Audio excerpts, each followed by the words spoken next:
महाराज जी, मैं पेशे से पत्रकार हूँ। अक्सर ऐसी सच्ची खबरें हो जाती हैं जिससे सामने वाले को आर्थिक, सामाजिक व प्रसिद्धि में नुकसान का सामना करना पड़ता है अथवा जीवन यापन करने में भी मुश्किल आ जाती है। और यदि कोई खबर की वजह से कभी कभी ऐसा भी होता है कि जान भी देने जा सकती है, तो क्या दूसरों को हुए इस तरह के नुकसान में मैं पाप का भागी हूँ? वैसे जहाँ तक हो सके मन से, वचन से, कर्म से किसी को कष्ट न पहुंचे, शास्त्रीय सिद्धांत है।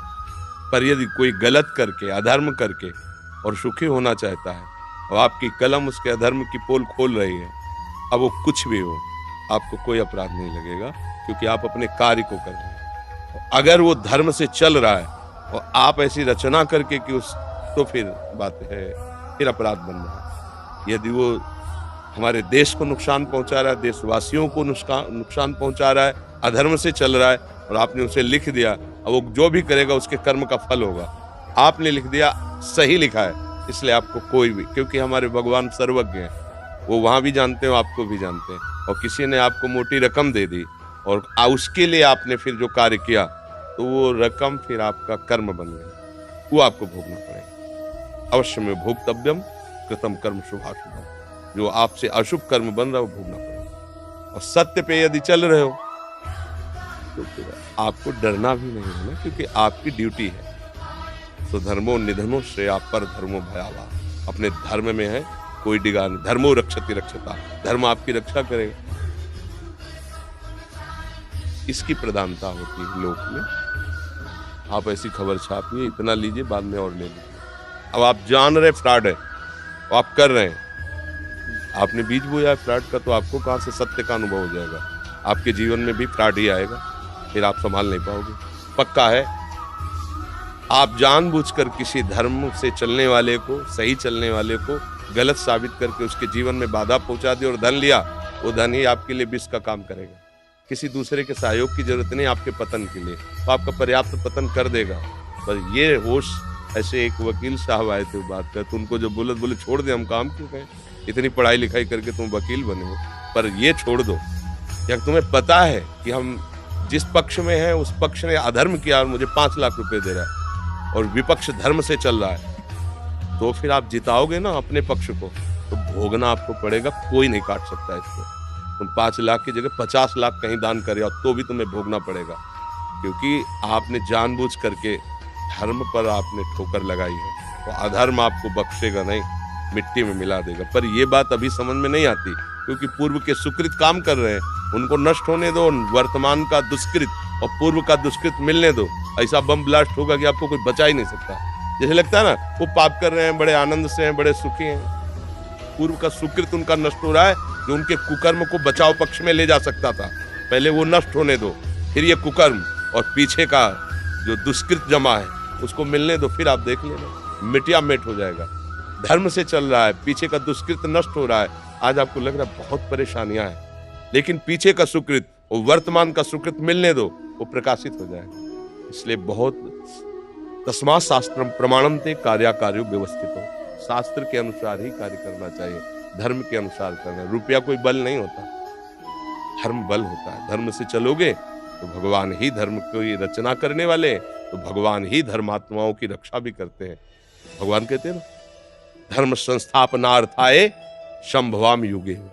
हम कहते हैं हर सेकंड में, युग तो बहुत दूर है, हर सेकंड में तुम्हारे साथ है। आप धर्म से चल के तो देखो, विविध रूपों में आकर वो आपकी रक्षा करेंगे, आपका सहयोग करेंगे।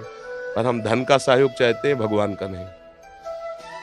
क्योंकि अगर भगवान का चाहते तो अधर्म में हम हाथ पे कैसे फैला सकते हैं? ये तेरा पैसा पड़ा है, अगर वो बात झूठ है तो मैं नहीं लिख सकता, चाहे गोली मार दे। अब इतनी हिम्मत हो तो जहाँ हरे नीले पीले नोट देख गया तो मन चलायमान हो जाता है। कृपाल सिंह जी, श्री सतगुरुदेव भगवान आपके चरणों में कोटि कोटि प्रणाम। महाराज जी, मेरी रुचि केवल नाम जप में ही है और कोई भी साधन मुझसे नहीं हो पा रहा, जैसे व्रत रखना, विग्रह सेवा और कोई भी नियम का पालन नहीं हो पा रहा, लेकिन मुझसे नाम जप ही हो पा रहा और भगवान का दृढ़ आश्रय है। क्या इसी से मेरा कल्याण हो जाएगा? क्या ये सभी भागवत अनिवार्य है? काम होने जाए, काम हो गया यदि ऐसा हो, पर ऐसा भी है नहीं। बुखार उतरा कि नहीं, थर्मामीटर से पता चला। इसे दृढ़ करो, बढ़िया है, इसे दृढ़ करो। आश्रय तब दृढ़ माना जाता है भारी से भारी विपत्ति या भारी से भारी संपत्ति पर भी हमारी चित्त की एक भी वृत्ति किसी व्यक्ति वस्तु स्थान पर न जाए, केवल अपने आराध्य देव पर रहे। त्रिभुवन की राज्य लक्ष्मी देने पर भी आधे पल के लिए जो अपने प्रभु का चिंतन न छोड़े, या संपूर्ण प्रलयकारी विघ्न उपस्थित होने पर भी अपने आराध्य देव का चिंतन न छूटे, उसे कहते हैं दृढ़ आश्रय। दृढ़ आश्रय लेने में हम तत्पर हैं। दृढ़ आश्रय अभी हुआ नहीं, क्योंकि दृढ़ आश्रय और सिद्धावस्था एक ही बात है। नाम जपने की चेष्टा कर रहे हैं, पर रुचि, नाम रुचि प्रकट हो गई, फिर तो कोई दुर्लभ बात है ही नहीं। नाम रुचि का तात्पर्य होता है सोवत हो रसना रटे राधा कृष्ण सुनाम। शयन में है पर उसका स्वभाव बन गया। यह जो परिमय सहज स्वभाव, श्री हरिवंश नाम रस चाओ, नाव सुदृढ़ भव तरन को, दूसरी की जरूरत नहीं। नाम अगर निरंतर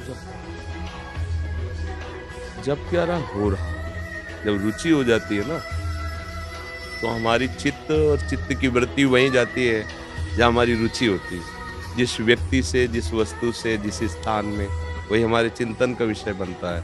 हमारी रुचि नाम में है, तो प्रेम मूल यह नाम है। प्रेम का मूल नाम ही है। प्रेमी रसिक जपत यह नाम, प्रेम मगन निज बन विश्राम। श्री हरिवंश जहाँ रहें, प्रेम प्रवाह परे जन सोई, तब क्यों लोक वेद शुद्धि होई। जब हरिवंश कृपा करी, व्रत संयम तब कौन कराए। संतत सकल सुनो चितलाए, श्री हरिवंश प्रताप जस। जब हमारा चित्त नाम में डूब गया, वित्त संचित निज नाम, हमारे पास नाम रूपी संपत्ति एकत्रित हो गई, अब हमें इससे अब प्रभु को खरीद लेंगे। आज तक कभी किसी ने तपस्या से प्रभु को अधीन किया हो, व्रत से, नियम से, संयम से, बहुत कठिन। ऐसे कोई एक तो क्या नाम में तो प्रायः भगवान अधीन हो गए हैं। सुमिर पवन सुत पावन नामू, अपने बस करी राखे। नाम डोरी है, प्रभु पतंग है। डोरी खींचते जाओ, पतंग नजदीक आती जाएगी। डोरी छोड़ दिया, पतंग नहीं पाओगे। ऐसे भाई जी से हनुमान प्रसाद पोद्दार जी महाराज कहते हैं, यदि भगवान श्री हरि भी सामने है और नाम छूट रहा है तो मत देखो श्री हरि को, नाम पकड़ो। नाम जिस नाम के बल से वो आए हैं वो अधीन हो जाएंगे, जाएंगे नहीं। ये तो अहोभाग्य है जो आपके नाम में रुचि करने की चेष्टा हो रही है, भगवत आश्रय होने की प्रबल लालसा हो रही। ये अहोभाग्य है, सद्भाग्य है। पर दैन्य रहना, कहीं कोई ऐसी बात अहम से न कह देना कि मैं कोई व्रत नियम संयम तीर्थयाटन इनका कोई महत्व नहीं रखता, मैं तो भगवत आश्रित ना। सब प्रणाम है, पर हमारी पहुंच इतनी ही है और यही सर्वोपम है, इससे बढ़कर कुछ नहीं। सब साधन कर यह फल सुंदर, प्रभु पद पंकज प्रीति निरंतर। अपने आराध्य देव का मधुर मधुर स्मरण याद, शायद इसको ही इश्क कहते हो। जैसे कोई दिल को मसला हो, अपने प्यारे की याद में एक विशेष मीठी पीड़ा हो रही, कोई छेड़ दे तो बस भबक पड़े हो, ऐसी स्थिति। हृदय बहा घूम रहा है, नाम स्मृति का तार चल रहा है, रोम रोम रग रग प्रफुल्लित रहता है प्रभु स्मृति में। यही जीवन का परम भाव। असाधन यदि करोगे तो ये होते हुए भी अनुभव नहीं होगा। जो भगवत विरोधी बातें हैं, जिनको ठाकुर जी ने, संतों ने, गुरुजनों ने निषेध किया है, वो आचरण भूल के भी नहीं होने चाहिए। भूल न दे कुमारग पाऊं। यदि गंदे आचरण भी करते रहे मनमानी, तो फिर चलनी में गैया दुहे, दोष दैव को दे के भाग्य में लिखा है दूध नहीं पीना, चलनी में क्यों दूर रहे हो। तो ये जो हमारी ज्ञानेंद्रियां, कर्मेंद्रियां हैं, इनको हम भगवत कृपा से विवेक के शासन में रखें, मनमानी कहीं आचरण न हो पावे, तो ज्यादा समय नहीं लगता आनंद स्फुरित होने का, क्योंकि हमारी नींव आनंद में ही है। हमारा जो स्वरूप है ना, वो आनंद सिंधु ही है, दूसरा नहीं है। भगवान अंश रूप में भी जहाँ प्रकट होते हैं तो पूर्ण ही होते हैं, क्योंकि वो पूर्ण है। वेद शास्त्र सब ऐसा कहते हैं, भगवान पूर्णमदा पूर्णमिदम पूर्णात् पूर्ण मुदच्यते पूर्णस्य पूर्णमादाय पूर्णमेवा वशिष्यते। तो जो हमारा स्वरूप है वो भगवत स्वरूप है। और जो स्वरूप भगवत स्वरूप है वो आनंदमय है। तो हमें कहीं आनंद लेना नहीं है। हमारी स्मृति दुखालयम अशाश्वतम का चिंतन कर रही, पलट जाए बस, जीवित मर जाए उलट आप में समाए। ये दिलगिरी है, ये प्यार है, ये आशिकी है अपने प्रभु से। मस्त जीवन, एकमात्र भरोसा दृढ़ प्रभु का और निरंतर नाम स्मरण, इससे बड़ा कुछ है ही नहीं। पर मैं ऐसा किए हूं, ऐसी भी बात नहीं आनी चाहिए। गुरु कृपा से, भगवत कृपा से इस मार्ग में चलना चाहता हूं, ऐसी भाषा होनी चाहिए। कहीं उसमें अहंकार की गंध भी नहीं होनी चाहिए। ठीक है। महाराज जी, जैसे बहुत बार ना जो सच्ची खबरें तो होती हैं और केवल अगला डिप्रेशन में आके है, किसी की जान चली जाती है, तो क्या उस पे मैं पाप देखो, सच्ची बात में हम नहीं करें। आप मान लो जैसे सत्य है, तुमने चोरी की, हिंसा की है और आप उसको सत्य लिख रहे हैं, वो मर रहा है तो तुम्हारा उसमें नहीं है, वो तो उसका कर्म है। तुम ना लिखो तो वो अपने आप मरेगा, समय आएगा अपने आप नष्ट होगा। तो आपकी कलम को निमित्त बनाकर उसका जीव प्रकाश हुआ, वो डिप्रेशन में चला गया, वो मर गया। लेकिन सत्य बात होनी चाहिए। जब तक सत्य न साबित हो तब तक फिर मान लो कोई सीधा साधा है और कोई उसे फंसा रहा है, आपने तो उसकी पूरी जिंदगी का होगा ना, हजारों लाखों लोग देख रहे हैं उस बात को या पढ़ रहे हैं, तो ये थोड़े सावधानी की जरूरत है।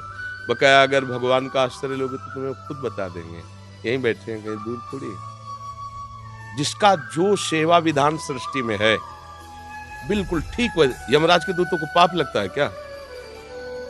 नहीं लगता। काट काट के उनको कोल्हू में पेर रहे हैं, जो कर्म किए उसी का दंड। जब चोर पकड़ा जाता है, पुलिस डंडा मारती है, तो उसको पाप लगता है क्या? नहीं, उसका कर्तव्य है। उसको पीड़ित करो, उसको दिखाओ कि तुमने जो गलती की उसका ये फल है, आगे से मत कर। तो जो जिसकी सेवा अगर अपनी सेवा में तत्पर है तो भगवान उसकी रक्षा करते हैं, भगवान उसका सहयोग करते हैं। अब ये आपको देखना है, प्रवीणता आपके विवेक की है। आप परिस्थिति हमारे सामने रख सकते हैं, आप बता सकते हैं, लेकिन अंतर में कुछ और हो सकता है। वो निर्णय आप ही करेंगे, क्योंकि उस दृश्य को हमने नहीं देखा, उस दृश्य में हमारा संबंध नहीं। वो आपने देखा, आपने समझा, तो अगर आपकी नजर में सत्य है, भगवान को साक्षी करके लिखो, कभी कोई तुम्हें परास्त नहीं कर सकता। और अगर आपको लग रहा है कि मैं गलत हूँ, पैसा मिल रहा है तो रोक लेना चाहिए, पैसे के लिए गलत नहीं करना चाहिए। गौरांग अरोड़ा जी गुड़गांव से। महाराज जी कोटि कोटि प्रणाम। महाराज जी, मेरा प्रश्न ये है कि विद्यार्थी जीवन में पढ़ाई और भक्ति का कितना कितना महत्व है और दोनों को किस तरह बैलेंस किया जा सकता है? अगर हम भक्ति को मुख्य रखेंगे तो पढ़ाई भी बहुत बढ़िया होगी।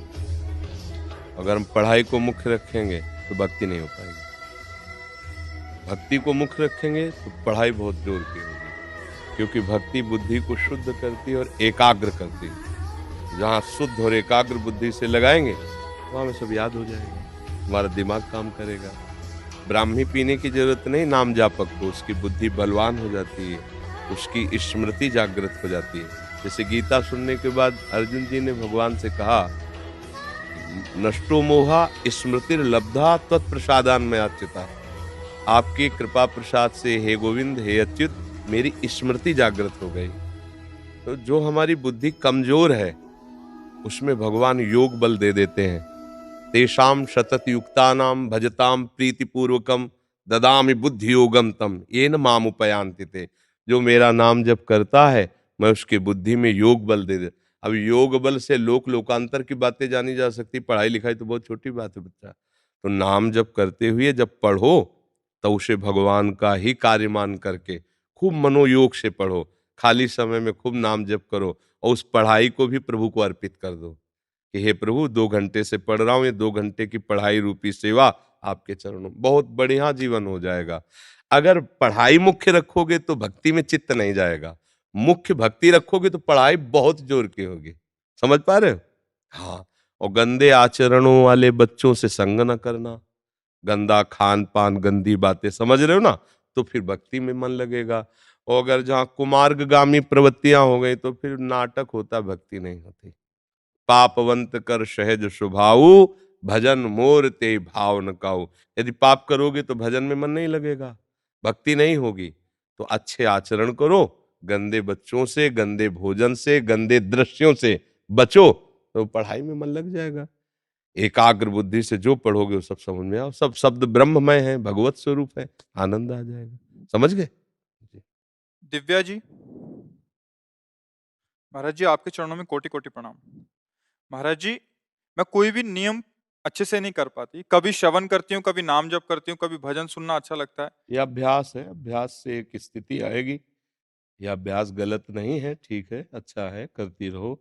गलत कोई आदत ना हो, गलत कोई अभ्यास ना हो, तो यही इसी को अभ्यास कहते हैं। कभी नाम जप में, कभी नाम कीर्तन में, कभी वाणी पाठ में, कभी ठाकुर सेवा में, कभी भक्त चरित्र में, ऐसे ही कभी सत्संग सुन रहे। इस अभ्यास से हमारा मन धीरे धीरे संसार का चिंतन छोड़कर प्रभु का चिंतन करने लगता है।